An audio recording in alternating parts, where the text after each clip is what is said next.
Setiap manusia punya emosi, sama dalam keadaan penuh semangat atau dalam kesusahan, dalam situasi hidup dan mati, dalam keadaan santai dan bersahaja, atau dalam lamunan kasih sayang. Semuanya melibatkan emosi. Dan emosi manusia satu kuasa yang mampu mengubah hidup seseorang.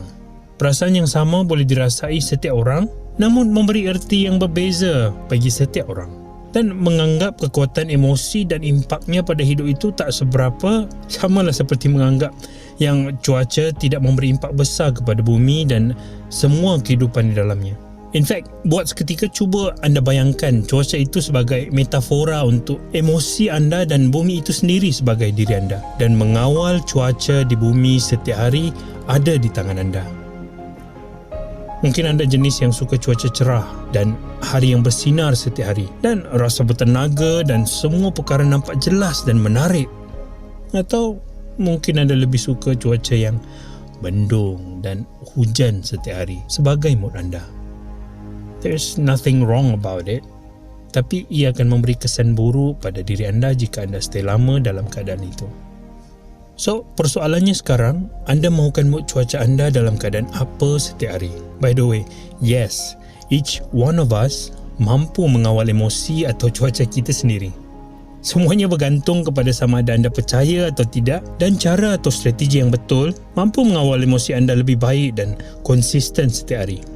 Video kali ini saya nak kongsikan 3 soalan penting anda perlu tanya dalam setiap situasi keputusan untuk anda jadikan hari-hari anda dalam keadaan kreatif, happy, loving, inspired, motivated dan berubah ke arah yang lebih baik. So, bila mana situasi sukar yang anda lalui selepas ini, buat ia satu peluang untuk latih minda anda untuk tanya 3 soalan ini spesifik mengikut urutan kenapa, bagaimana dan apa. Sebagai contoh, anda diberhentikan kerja yang satu-satunya punca kewangan anda dan keluarga anda.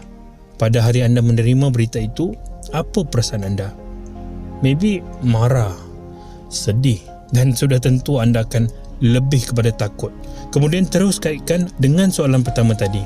Kenapa anda rasa apa yang anda rasa sekarang? Dan ingat, emosi suatu kuasa yang sangat kuat. Jangan beri ia sebab yang sia-sia dan tak membantu anda sekarang dan masa depan. So, jawapan anda perlu membantu anda.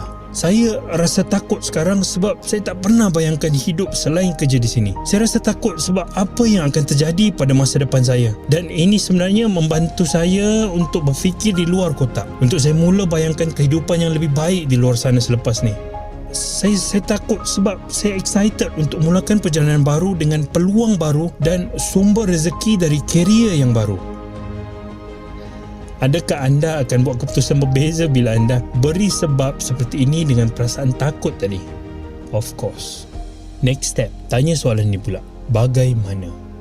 Sekarang anda dah mula percaya yang apa berlaku adalah memihak kepada anda. Memberi peluang kepada anda untuk discover potensi anda dengan pilihan yang anda tentukan.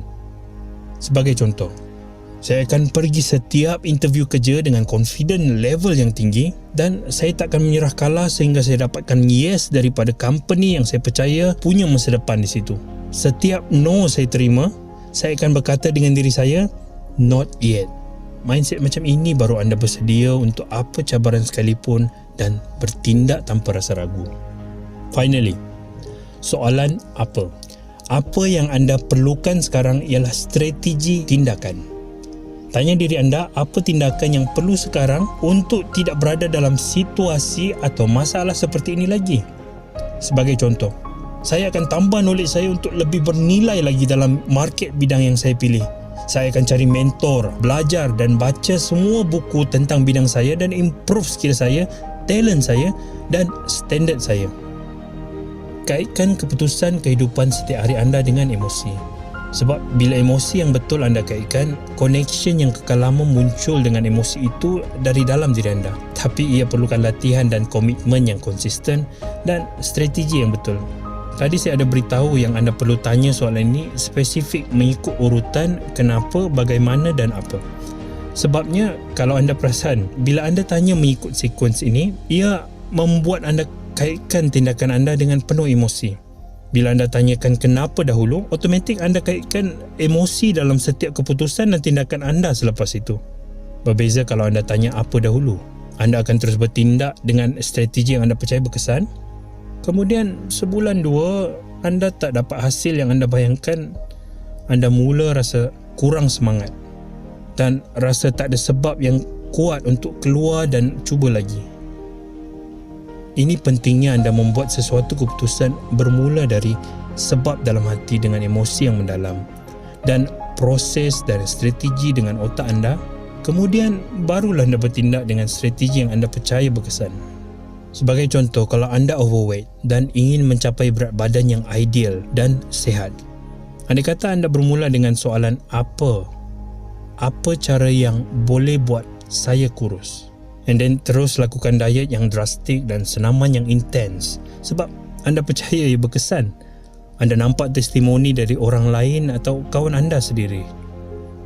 Percayalah, anda takkan stick dengan program diet atau senaman itu lebih dari sebulan atau kurang.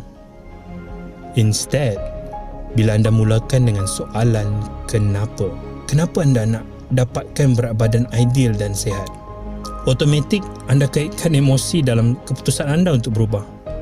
Mungkin anda kaitkan dengan memori lepas ketika anda dibuli masa zaman sekolah disebabkan anda gemuk, atau anda kena reject bila anda luahkan perasaan sebenar anda kepada crush anda. Emosi intens yang anda lalui itulah yang menjadi sebab anda. Kemudian anda persoalkan bagaimana untuk tidak lalui situasi dan pengalaman seperti itu lagi selepasnya. And then anda dapatkan cara untuk dapatkan bentuk badan yang menarik. Dan diet yang drastik, senaman yang intens menjadi mudah bagi anda. Cuba jadikan 3 soalan ini rutin harian anda. Kalau boleh setiap kali anda bangun tidur, at least dalam 2 bulan. Ingat, repetition is the mother of skill. Dan ya, ianya satu skill yang semua orang mampu kuasainya. Semuanya bermula dengan 3 soalan penting. Kenapa, bagaimana dan apa. Ada orang akan cakap, oh ini nampak mudah, oh ini basic. Memang betul. Konsep ini dicipta spesifik untuk memudahkan sesiapa pun yang apply dalam hidup mereka. Tony Robbins, life coach terkenal, pernah menyebut, complexity is the enemy of execution.